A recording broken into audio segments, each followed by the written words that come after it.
Malheureusement, ce que je viens de dire dès le début jusqu'ici, elle n'était pas enregistrée. C'est maintenant que je viens de lancer l'enregistrement, mais ce n'est pas grave. Donc, cette façon de déterminer la vitesse en fonction enfin, en un point ou à un instant donné, ben, je viens de donner l'explication et vous avez le document. Vous n'avez qu'à lire pour comprendre si vous avez un problème. Eh bien, lors des discussions comme ça, vous me posez la question, s'il vous plaît. Bon, c'est très bien. Alors maintenant, si nous avons donc vu cette notion d'ordre, les réactions peuvent avoir des ordres si leur vitesse s'écrivent sous forme de la relation empirique Guldberg-Iwag, mais sinon, si l'expression de la vitesse est complexe, ben normalement, la réaction n'a pas d'ordre, tout simplement. Voilà. Ici, on suppose qu'il y a un ordre 1, celui-là. Eh bien, la vitesse sera égale à K fois la concentration de A. Or, A, si je trace donc la concentration de A en fonction de T, eh bien, ça diminue d'une certaine manière. D'accord? Donc, puisque K, c'est une constante et A diminue, eh bien, vous verrez que, enfin, on a automatiquement une décroissance de la vitesse aussi au cours du temps à cause de la diminution, bien de la décroissance de la concentration de A. Ça, c'est un exemple pour dire que il faut faire attention, bien, la vitesse de la réaction n'est pas tout le temps constante, elle diminue, elle change avec les conditions, bien sûr, en particulier la concentration des réactifs ou bien les concentrations de différents réactifs qui interviennent dans la réaction. C'est bien. Alors maintenant, on va passer à d'autres notions. Le mécanisme intermédiaire d'une réaction, réaction élémentaire et réaction complexe. Donc, 4 notions différentes. Vous avez le mécanisme d'une réaction et intermédiaire d'une réaction. Et puis la réaction élémentaire et réaction complexe. Alors rapidement, je vais évoquer encore une fois un déplacement d'une personne, par exemple de Tétouan à Rabat. Je dis ça enfin, on peut imaginer n'importe quel déplacement, mais de Tétouan à Rabat, donc le résultat final, eh bien, je dirais Tétouan et le déplacement vers Rabat. D'accord? Et c'est terminé. Le monsieur tel a voyagé de Tétouan à Rabat. Ça, c'est l'état initial et ça, c'est l'état final. Mais comment le monsieur a effectué son voyage, ou bien quelles sont les étapes qu'il a dû réaliser pour partir de Tétouan jusqu'à son arrivée à Rabat, eh bien là, obligatoirement, il doit y avoir des étapes que le monsieur a réellement réalisées. Alors, on va imaginer par exemple, vous avez, il sort de sa demeure ou bien de son habitat, d'accord? Il va chercher un petit taxi. Donc, première étape, il sort de chez soi. Petit taxi, essaye de suivre avec moi. Petit taxi vers la gare de routière. Elle va prendre un bus. Toujours, on est toujours à Tétouan. Et puis, il va aller à Tanger. Et le bus va le déposer exactement à la gare des trains. Donc, gare des trains. Elle prendra disons, elle va prendre le TGV alors, jusqu'à la gare Agdel Agdal à Rabat. Et puis, à Rabat Agdal, il va prendre un autre petit taxi pour aller là où il voulait aller, donc la destination, sa destination finale. Voilà. Oula. Voilà. C'est sa destination finale. Donc, tout cela pour dire quoi? Bah, normalement, si on dit vous manquez de temps, bah voilà, cette réunion se terminera dans 10 minutes. Est-ce que vous m'entendez? Quelqu'un va réactiver le micro, s'il vous plaît. Oui, Oui, monsieur. Oui. monsieur.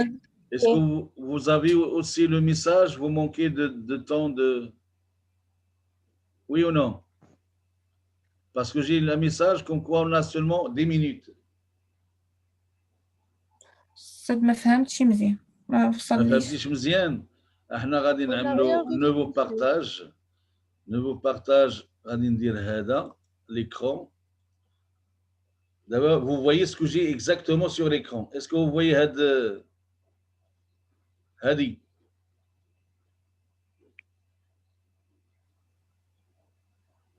Oui, monsieur. Oui. كنشوفوه واحد la fenêtre, vous manquez de temps, cette réunion se terminera dans 10 minutes. Passez au niveau supérieur pour supprimer cette limite. Donc, on vous invite à acheter le logiciel, quoi, ou bien avoir un abonnement. Donc, c'est pas grave, je continue. Et lorsque la réunion sera fermée, eh bien, vous restez là. Je vais réouvrir une autre session et on aura 40 minutes. D'accord? OK? D'accord, monsieur. Oui, monsieur. Oui.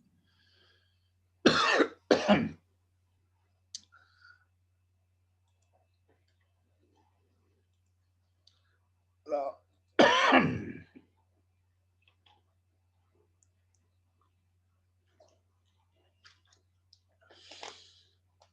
Alhamdulillah.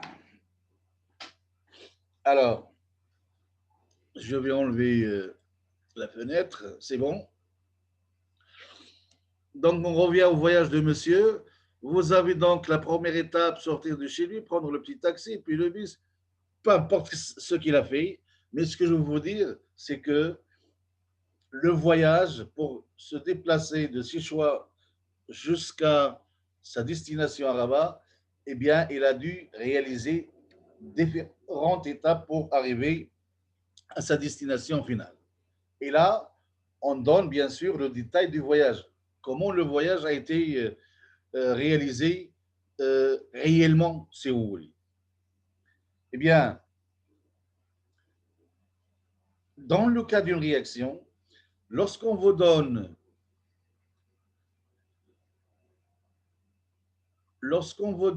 une équation de réaction, bah, tout simplement, vous avez l'équivalent de ceci. Donc, si cette première, je vais l'entourer avec une autre couleur. Non, ça ne change pas. Voilà, je vais l'entourer avec le bleu.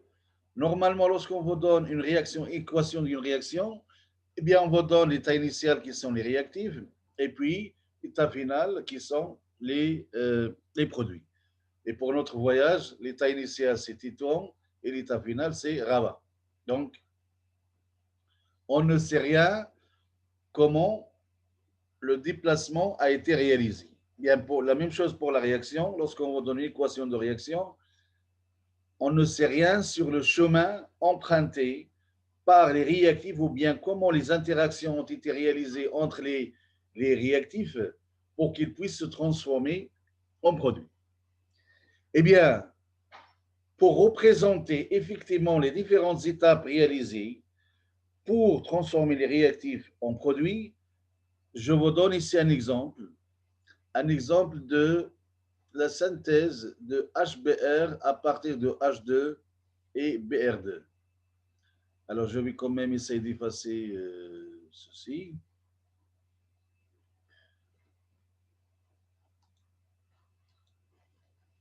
Non. Voilà.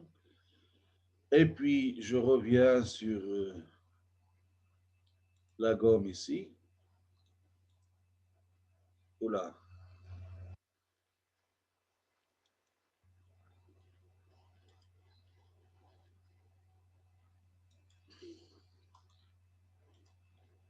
C'est très bien. Ben, l'équation, je dirais, l'équation de la réaction, c'est bien celle-là. H2, molécule de H2, plus molécule de Br pour donner 2HBr. Ça, c'est l'équation en bilan de la réaction. Mais elle ne représente, ou bien cette équation ne donne aucune information sur la façon avec laquelle les deux molécules H2 et Br2 ont été réalisées pour avoir, ou bien pour qu'ils puissent se transformer en HBr. Déjà, dans la molécule H2, il y a une liaison HH, donc la liaison entre les deux atomes d'hydrogène. Et puis dans Br2, il y a la liaison Br-Br. Et lorsqu'on s'intéresse au produit, eh bien, il n'y a pas de liaison HH, il n'y a pas de liaison Br-Br, mais il y a deux liaisons, enfin, il y a une liaison HBr deux fois parce qu'à partir de ces deux molécules, on va former deux fois HBr. Finalement, donc, c'est la réaction, en quelque sorte, si on compte le nombre de liaisons à rompre et le nombre de liaisons à former, bien, il y en a deux liaisons ici à rompre, une pour l'hydrogène et la deuxième pour Br2, et nous avons deux liaisons HBr qu'il faut former.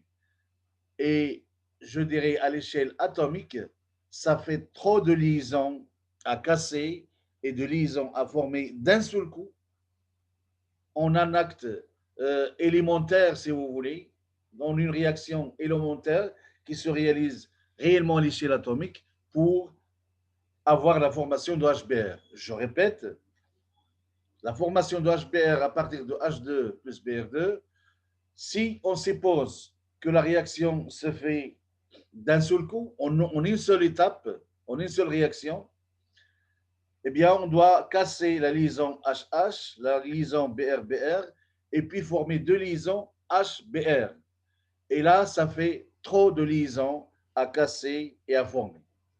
Normalement, en une étape élémentaire, et là, je viens d'introduire la réaction élémentaire, eh bien, c'est une réaction normalement qui se fait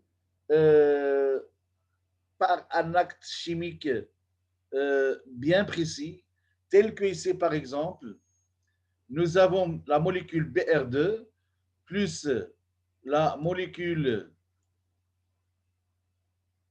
M, enfin une particule d'espèce M quelconque dans le milieu réactionnel, qui va donner deux fois H, plutôt deux fois Br point. Donc, casser la liaison et obtenir deux atomes de Br. M ici, bah, ça représente encore une fois une espèce chimique dans le milieu réactionnel. Bah, qu'est-ce qu'elle fait? Quel est le, je dirais, le rôle de M dans cette réaction? Eh bien, vous savez très bien, si vous vous souvenez un petit peu de votre cours de liaison chimique, bien deux Br points, ils ont une énergie inévitablement supérieure par rapport à celle de la molécule Br2. Et donc, pour que Br2 se casse en deux atomes Br, il lui faut de l'énergie. Et c'est la molécule, plutôt une espèce quelconque dans le milieu réactionnel, qui va lui donner cette énergie nécessaire pour la rupture de la liaison. Et vers la réaction, la dernière réaction, c'est le contraire. Donc ici, M donne de l'énergie à la molécule et ici, M, eh bien, elle va absorber de l'énergie pour former la molécule Br2. Mais sinon, donc les différentes étapes qui se produisent réellement à l'échelle atomique, bien nous avons la première étape, c'est la rupture de la liaison Br2 pour donner les atomes BR, enfin le point C pour dire qu'il y a un électron célibataire tout simplement. Et puis vous avez BR point qui va réagir avec H2 pour avoir la première molécule HBr, mais quand même il y aurait génération de H point. Et ce H point va réagir sur BR2 pour donner HBr et redonner HBr point. Et ainsi de suite, celui-là, eh bien, il va recommencer avec H